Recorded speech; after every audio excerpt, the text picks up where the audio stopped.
In the year 170 at night on the front lines of the war in Germania, Marcus Aurelius, the Emperor of Rome, entered his tent. Perhaps it was before dawn at his palace, or perhaps he stole a few seconds to himself at the games, ignoring the carnage of the Colosseum. So what was he doing? What was the most important person in the world, the last of the 5 good emperors? What was he doing? He was engaging in what you would call spiritual combat.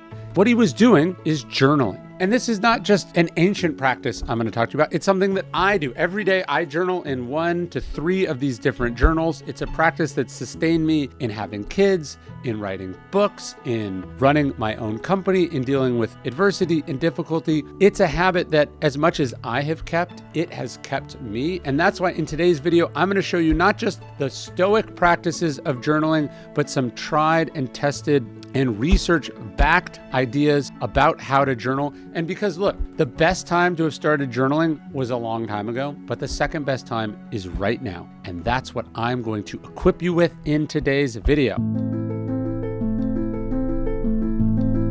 I was visiting my friend Casey Neistat once in his studio, and he had all these amazing journals, years and years, and he wrote in on the spine, like the date or the year, and I could just see years and ultimately decades of this journaling practice. It was just a really impressive thing. I was like, this is the culmination of hundreds of thousands of hours of creative thinking and working and experiencing. Honestly, I was jealous. And I said, oh man, I wish I'd done that. And he said, well, why don't you just start now? And I did, and I haven't stopped since. And I think that's one of the first lessons you need to hear about journaling. Don't think about what type of journal you need. Don't think about how much time you should spend. Sometimes people are like, what's the best pen? Just start, right? You've got notebooks. You went to a conference and they gave you one. You've got this old half-written one you used to keep notes at the office in. It doesn't matter. Just start. Just start the practice. This is something that all fools have in common, Seneca said. They're always getting ready to start instead of just starting. One of my favorite journals is this one. I've kept this journal for 9 years. This is my first one, which is 5 years, and I have a second one, which I am 4 years into. It's called the 1 Line a Day Journal. And you just write one, I don't want to show you what I wrote, but you can see, you just write 1 line a day every day for 5 years. You can see I've put some miles on it. It's falling apart. It's definitely seen better days. What I love about this journal is that I always have the time to put one sentence down. Sometimes when we think of habits or practices or people we want to become, we get overwhelmed at getting from here to there. And one of the best things we can do is start ridiculously small. 1 sentence. What did I think about today? What did I do today? What's going on today? Start there. And then you build the practice by I make time for this, and then, I'll pick up this other journal. Start something small. And Seneca, whose work survives to us largely in a series of letters, he writes to his friend Lucilius, he says, each day just acquire one thing that will fortify you against poverty, against death, against misfortune. Pick one thought to digest each day. That's another easy place to start with a journal. Hey, I'm just going to think about one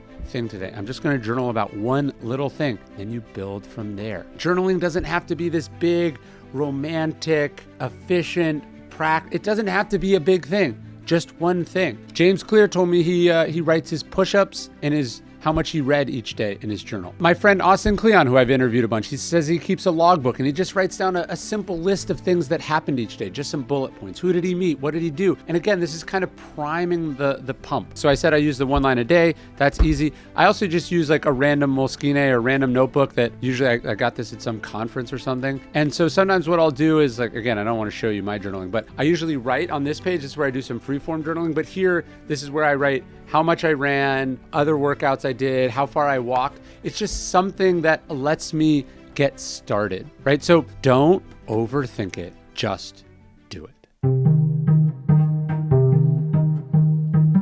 So when did Marcus Aurelius find the time to journal? He had books to read, he had laws to pass. He was pretty busy. We don't know exactly, he doesn't record timestamps in meditations, or at least the version that survives to us. But I get the sense that he did his journaling in the morning because he talks a lot about waking up in the morning. One of the most famous passages is he's writing, he's like, look, when you wake up, morning, tell yourself people I meet are going to be obnoxious and meddling and ungrateful and dishonest and jealous. There's another famous passage where he's riffing on not wanting to get out of bed in the morning. I don't know, there's a freshness to that writing that makes me think he just struggled to get out of bed and now he was doing his morning journaling. Now, Seneca is much more specific. Seneca tells us precisely when he did his daily reflection. He didn't do it in the morning, he did it at night. And he would say that when darkness has fallen and my wife has gone to sleep, I examine my entire day. I go back over what I've done and I hide nothing from myself. I pass nothing by. And I like this idea that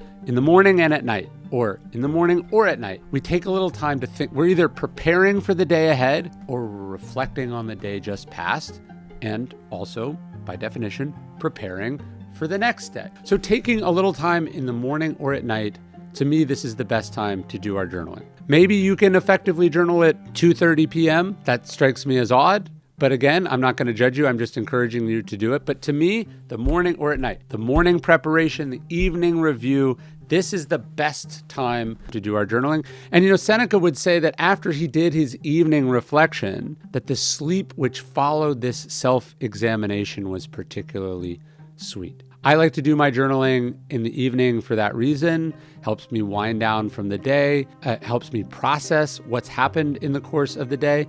And then I go, okay, tomorrow you're flying. Here's maybe how that could go sideways and how you could be prepared for it. Or, hey, you're doing this thing with your kids and it's going to be stressful and overwhelming. And here's how I want to show up as a parent. Or, hey, it didn't go that well with my wife today. How can I do better tomorrow? I just use that time to kind of review what's happened and prepare for what is going to happen. Seneca says, we reflect on that which we are about to do, and yet our plans for the future descend on the past. So that, to me, the evening is the perfect time. But the morning, if that's what worked for Marcus Aurelius, perhaps that's what's going to work for you. So when you journal at night, just think about some questions you can ask for yourself. How did I follow through on what I was supposed to do today? How could I have done better? Where could I have been more prepared? What did I learn today that will help me for tomorrow? Life is stressful. People are obnoxious and taxing. To me, Stoicism is not letting that get to you. I sometimes say that my journaling practice is about vomiting my feelings out on the page instead of on my colleagues and coworkers and family. It's actually a line from Anne Frank, whose famous diary survives to us, where she said that paper is more patient than people. I think about Marcus Aurelius, right? This is a guy who had plenty of things to be stressed and angry about. Things wouldn't have gone the way that he hoped. He would have made mistakes. People would have failed him. People would have betrayed him. Look, this is a guy who saw wars and plagues and natural catastrophes and financial crises. He had difficult family members. Almost every day would have brought not just one or two problems to deal with, but an unending parade of them. And when you read Meditations, you can see what he's doing is processing that on the page instead of on other people. Why should we feel anger at the world? He writes in one passage of Meditations. He's actually riffing on a famous play by Euripides. He says, as if the world would notice. There's another passage he talks about, like when we're frustrated with people's behavior, we should turn around and ask when we were like that. We all have these impulses, these urges. We all have a temper. We all get frustrated. We all have resentments. Instead of dumping those on other people, dump them on the page, work them out on the page. A journal is a place for us to process our emotions, dissipate our frustrations, get perspective about what we're feeling. I've never regretted anything I've written in my journal because the journal's just there for me. That's the purpose that it serves. I'm dumping it there instead of on other people. Why am I here? What am I feeling? What could I do better? On nearly every page of Marcus Aurelius' Meditations, we see him questioning himself, the actions that he's taken, the choices that he's making, the path that he's on. He's asking questions of profound meaning, like, why am I here? How should I live my life? How do I know what's right? And then he's asking questions about his impending mortality. He's living in a time of plague. He's getting older. How do I live in light of my own mortality? One of my favorite questions, he says, ask yourself, am I afraid of death because I won't be able to do what I'm doing right now anymore? What good is it to be remembered after you're dead, he asks. He's asking questions about how to endure hardship. How do I make sure this doesn't harm my character? Why am I struggling to endure this? Why did I say this or do that or think this? He's asking questions about practical efficiencies, like, is what I am doing essential? Do I really need to be doing this? And his point is that I think a lot of the way our lives are set up is just kind of instinctual. It's habitual. We're just doing what we've always done. We're just thinking what we've always thought. Our assumptions remain unexamined. And what he's doing in the pages of Meditations is asking questions. And this isn't just an exercise conducive to getting the mind going. It unlocks insights, understanding, self-awareness. I think one of the ways we built the Daily Stoic Journal, this is the Daily Stoic Journal. It goes along with the Daily Stoic. I have this leather cover that we make for it too. There's a bunch of questions. Every day it's a question that's built around the meditation in the Daily Stoic. So June 2nd, where have I lost the forest for the trees? Here's me, April 8th, riffing on what bad assumptions or habits or advice have I accepted? Here's one for January 21st. What am I getting out of my journaling practice? What's jerking me around? Do I really need to argue and quarrel so much? I remember I was in this kind of dispute. This journalist had sort of treated me very unfairly, had screwed me over, had sort of scooped something from one of my books and not credited me. And I do the Daily Stoic Journal myself. Maybe that seems weird, but I benefit from having these questions that I return to every year. And like 3 days in a row, the Daily Stoic Journal questions were about, like, is this actually such a big deal? Have you actually been harmed by it? Is getting angry about it making things any better? And I realized in 3 consecutive days of working through this thing that what I was getting so upset by didn't really matter, that person acted the way they did because of who they were, and they'd get their just desserts in the end. I was going to respond by not letting it get to me and not letting it change me as a person. And that's what really powerful questions do. We have a whole Daily Stoic video on 12 questions that will change your life if you want some questions to journal about, or of course you can just do the Daily Stoic Journal. But the idea is, what are some prompts? Like, I love journaling prompts. There's a great journal called the 5-Minute Journal that's just like one prompt, a series of things you fill in. There's amazing prompt-based, question-based journals out there. But the point is, find some questions. If you're not examining your life, as Socrates said, what kind of life are you living? And questions help us examine who we are, what we're doing, and why we're doing it. I know for me, one of the reasons that I sometimes put off going to the doctor is that it's a giant pain in the ass. It takes a long time finding the right doctor. Is it a good doctor? Can you get an appointment? And so you make up excuses to not take care of yourself, to not see a specialist, to not get the advice that you need. And who does that help? It might save you some time in the short term, but in the long term, you really pay for it. And that's actually where today's sponsor comes in, ZocDoc. ZocDoc is a free app and website where you can compare high quality in-network doctors, choose the right one for your needs, and then click instantly to book an appointment. That's in-network appointments with more than 100,000 healthcare professionals across every specialty, from mental health, dental health, eye care, and skin care, and so much more. You filter for doctors that accept your insurance, ones that are close nearby you, ones that are a good fit, ones that do remote appointments, ones that specialize in the specific medical care that you need, who are highly rated by verified patients, and who actually have open appointments. You choose a time that works for you, and then you can click instantly for a visit. And most ZocDoc appointments happen within 24 to 72 hours. You can even score same-day appointments. So stop putting off doctor's appointments. Take care of yourself. Go to ZocDoc, that's ZocDoc, ZocDoc.com/Daily Stoic, and click the link in the description also to find and instantly book a top-rated doctor today. Some people journal or keep a diary because they think they're really important and they're preserving a record of this for posterity. And definitely society has benefited from some of these journals. There's a few that were publishable, and certainly historians benefit from them. But most of us are not that important, and most of what we journal about is of no value to anyone but ourselves. And that's perfectly fine. Why did Marcus Aurelius spend precious hours in his tent writing by lamplight or in the mornings as he strained under all these wartime duties? It wasn't for us. This is not a book for the reader. This book is an accidental byproduct of something Marcus Aurelius was doing for himself.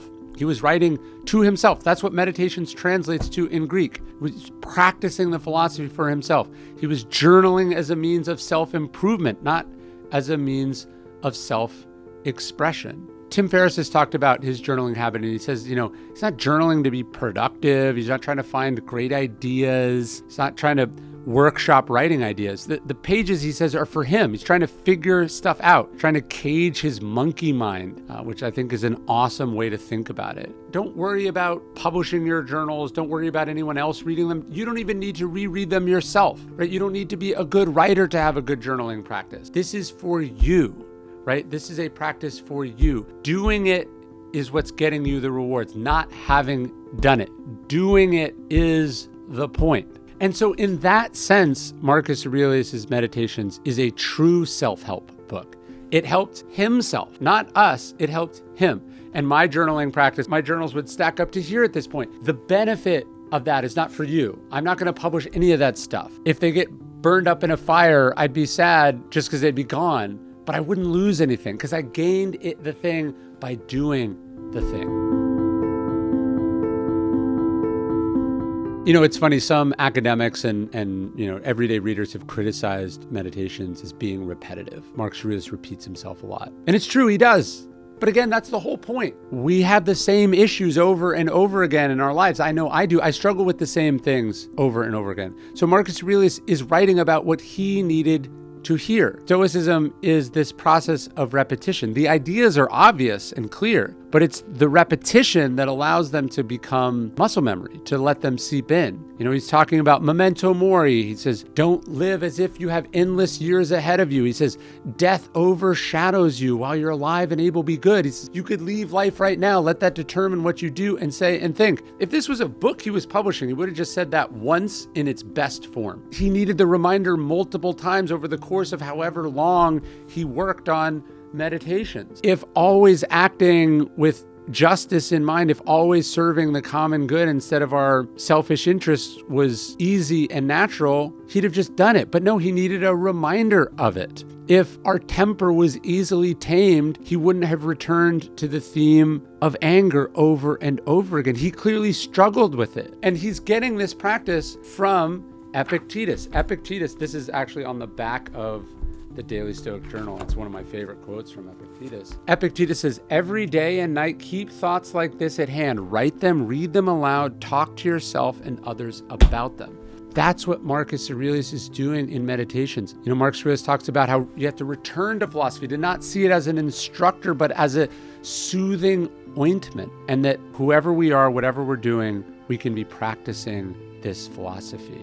And so my journals involve me talking about the same things over and over again because I'm struggling with the same things over and over again. I'm working on the same things I've always been working on. I'm getting better. I haven't solved for them. And so think about your journal as a place, a safe place to return to the same core set of ideas and thoughts and struggles that you've always had. That's what journaling is to me. And it's the writing and the rewriting that allows us to have the insights to understand the new things in a new way. And so when you read the repetition in Meditations, you can almost start to understand it kind of as a prayer, as a process. He's reframing the wisdom, letting it seep into him, seeing it from slightly different angles each time so that it could be translated into work and into actions. He says this in Meditations, that the things that we think about determine the quality of our mind, that our soul takes on the color of our thoughts. And so what you write about, what you return to in your journal, what the thoughts that every day and night you keep at hand, the things that you write, that you read, that you talk aloud to yourself and others about, this is in a way what you will become.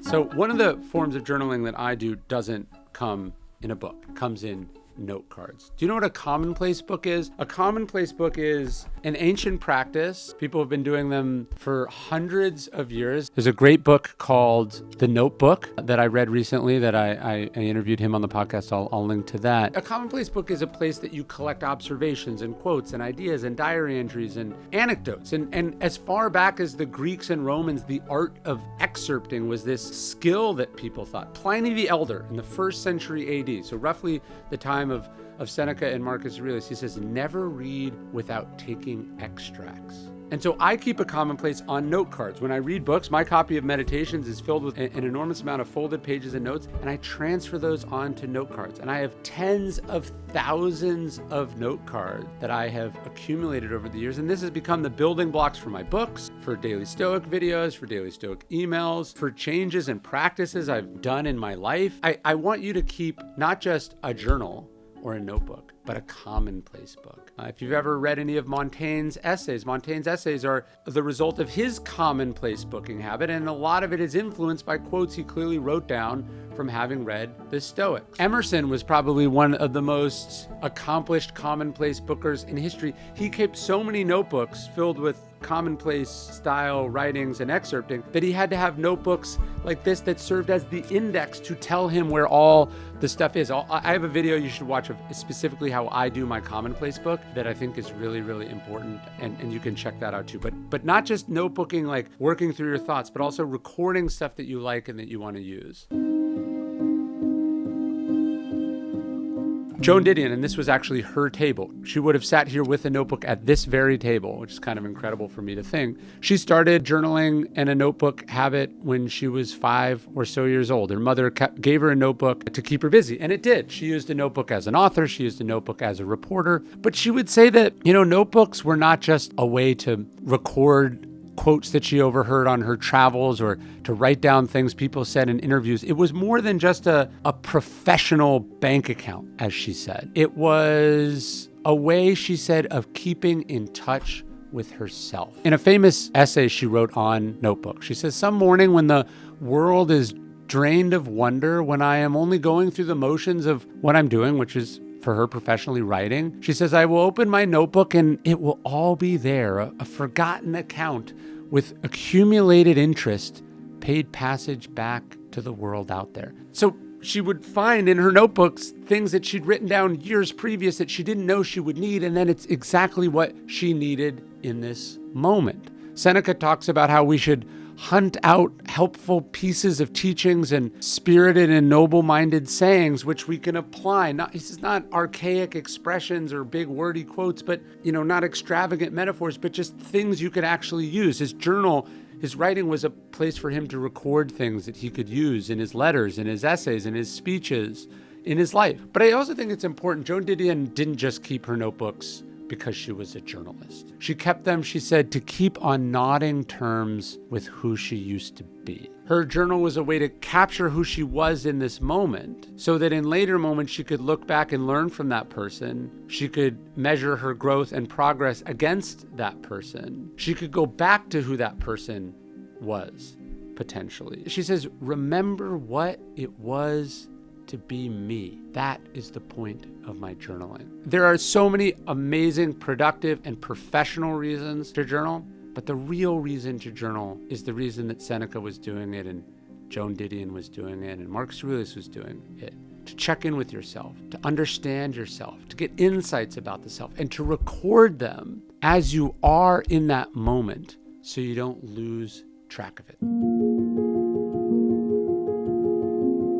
We've talked a lot here about starting a journaling habit, and that is the hardest part. Starting a journaling habit is hard, and you're going to wish you started sooner rather than later, so start now. But what if you have started, and then what if you fell off, right? We don't know when and exactly how Marcus Aurelius wrote Meditations, but he clearly did it over a long period of time, and there's not that much in here. So it must have been something he dipped in and out of, or he excised parts of it over time. But I want you to think about it more as a thing you are doing than as a thing you have done. Marcus Aurelius talks about how when we're jarred by circumstances that we want to come back to our good habits, that we don't want to lose the rhythm more than we have it. We want to come back to that harmony. So if you've fallen off, if you stopped, if you screwed up, don't kick yourself, don't feel guilty, don't try to reinvent the wheel, just try to come back to it. When you're playing music and you come off the beat doesn't change, the beat goes on. Come back to it. The right path is still there. The road is still there. Pick up the journaling, come back to it. It doesn't matter how long you've come off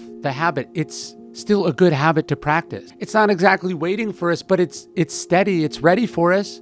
We can come back to the rhythm anytime we want. Eugene Delacroix, the famous French painter, he did that painting, Liberty Leading the People. He called himself a lifelong student of the Stoics. He said Stoicism was his consoling religion. And there's a great letter where he's talking about sort of falling off of his journaling habit. He talks about how his mind has been too occupied by scheming and distractions. But instead of giving into that, instead of despairing, he just decided to go back to his core habit. And he says that I'm picking up my journal again after a long break. This is going to be my way of calming this nervous excitement that's been worrying me for too long. I want you to think of journaling as this consolation, this counsel, this source of relief. So you've started the habit, you've fallen off, come back to it. It's there. It's ready for you. It's never too late to start a journaling habit, and you're never too far gone not to pick up the habit again. I come in and out of it as Marcus Aurelius and Seneca and all the Stoics have too. What matters is that you come back to it, you keep it going, that as Epictetus says, you keep these thoughts at hand. You speak them, you write them, you read them, you talk about them. That's what it is. And so I'm asking you today to make time, that's what it says on the cover of my daily Stoic journal, make time for journaling. Keep the habit and it will keep you. When I wrote the Daily Stoic 8 years ago, I had this crazy idea that I would just keep it going. The book was 366 meditations, but I'd write one more every single day and I'd give it away for free as an email. I thought maybe a few people would sign up. Couldn't have even comprehended a future in which 750,000 people would get this email every single day and would for almost a decade. If you want to get the email, if you want to be part of a community that is the largest group of Stoics ever assembled in human history, I'd love for you to join us. You can sign up and get the email totally for free, no spam. You can unsubscribe whenever you want at dailystoic.com/email.